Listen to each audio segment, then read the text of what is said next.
خۆشەویستی خوا صلی الله عليه وسلم ئاژەڵەکان خۆشیان ویستووە. ڕۆژێک خۆشەویستی خوا صلی الله عليه وسلم ئەڕواتە ناو باخێکەوە. ئەم حەدیثەیش لە صحیحی ئەبوو داود و صحیح تەرغیب هاتووە.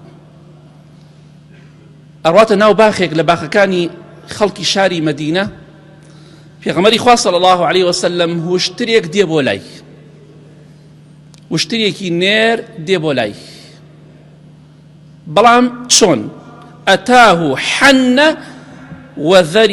وذرفت عیناه. هاتە خزمەتی پێغەمبەری خوا صلی الله عليه وسلم، حدیث صحیح، هاتە لای، چونکە خۆشەویستی خوا فەرمێ صلی الله عليه وسلم هەموو شتێکی ئەم سەرزەویە دەزانێ من پێغەمبەری خوام صلی الله عليه وسلم ئیلا مرۆڤە خراپ و بێدینەکان نەبێت لە مرۆڤ لە جەگەڵ جنۆکەکانە، هەموو گیان لەبەرێک داروبەری زانێ من پێغەمبەری خوام صلی الله عليه وسلم.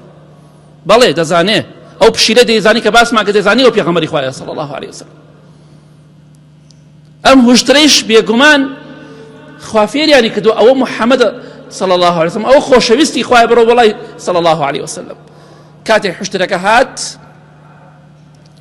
بێگومان دەستی کرد بە گریان، فرمێز بە چاوی داهاتە خوارەوە، هەناسەی ئەدا. هەناسە ئینسان کاتێک کە ئەگری چی هەناسەیەکەدا، چۆن ئەگری بە کۆڵ ئاوا هەناسەی دەدا و لەگەڵەوەشا فرمێز بە چاوی داهاتە خوارەوە.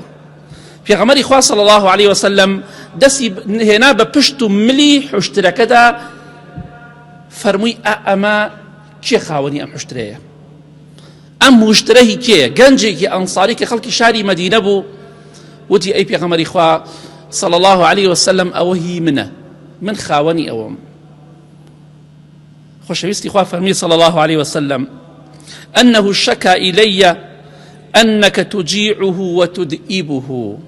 باشە بۆ تەقوای خوا ناکەی، بۆ لە خوا ناترسی. ئەم هوشترە شکاتی کرد لای من، ئێستا سکاڵای کرد، ئەڵێ خاوەنەکەم عەزیەتم ئەدا و برسیم ئەکا، بارێکم لێ دەنێ کە لە توانامدا نییە. باشە بۆ تەقوای خوا ناکەی، خوا ئەم مڵکەی پێت داوە، بۆ عەزیەتی ئەدەی. ئەوە تا شکاتەکە، خاوەنەکەم خراپە لەگەڵمە، هەم برسیمەکە، هەم شتێکیشم لێ ئەنێت کە لە توانای من دانیە، عەزیەتم زۆرەدا و ئازارم زۆرەدا و زۆر ماندووم دەکات. بۆیە تەقوای خوا بکە، لە خوا بترسە. بەڵێ پێغەمبەری خوا صلی الله عليه وسلم فەرمی فأحسنوا إليه، چاک بە لەگەڵیدا. ڕوو دەکەمە ئەو پیاوانەی، ئەو برادرانەی کە جانبازی و قەسابی دەکەن، لە خوا بترسن، عەزیەتی ئاژەڵەکان مەدەن. لە خوا بترسن. جاری وای لە سیارە دەیبینن بە شێوەیە بەستویانەتەوە، زۆر بە شێوەیەکی زاڵمانە بەڕاستی. ئەو ئاژەڵە دەبەستنەوە بە شێوەیەک ئەو ملەی نارن لەگەڵ ئەو چەمچەیە یەک بستێکی بین بێ. کاکە وا تۆزێ بجوڵێ، باملی بجوڵێ، خۆ قابلە ڕاناکات. لە خوا بترسە، تەقوای خوا بکە. یەک سەعات دوو سەعات بەڕێگاوەی ئەم ئاژەڵە ملی کە بسکراوە بە چەمچەکەوە، بۆ لە خوا ناترسی. وەڵڵا لە ڕۆژی قیامەتە شکاتت لێەکە. پێغەمبەری خوا فەرمێ صلی الله عليه وسلم ئەگەر کەسێک حەقی لای کەسەکەی بێگومان لە قیامەت وەرەگیرێتەوە، حتا مێرولە حەقی لای مێرولە بێت تۆڵی لێکرێتەوە. مێرولەیەک زڵمی لە مێرولەیە کردبێ، خوا تۆڵی لێکاتەوە. تۆش ئەم ئاژەڵە عەزیەت دەی، لە خوا ناترسی. ئاخر لە دنیا شکات نەکە، لە قیامەت شکاتێکە لای خوا. بۆیە عەزیەتیان مەدەن، ئازاریان مەدەن.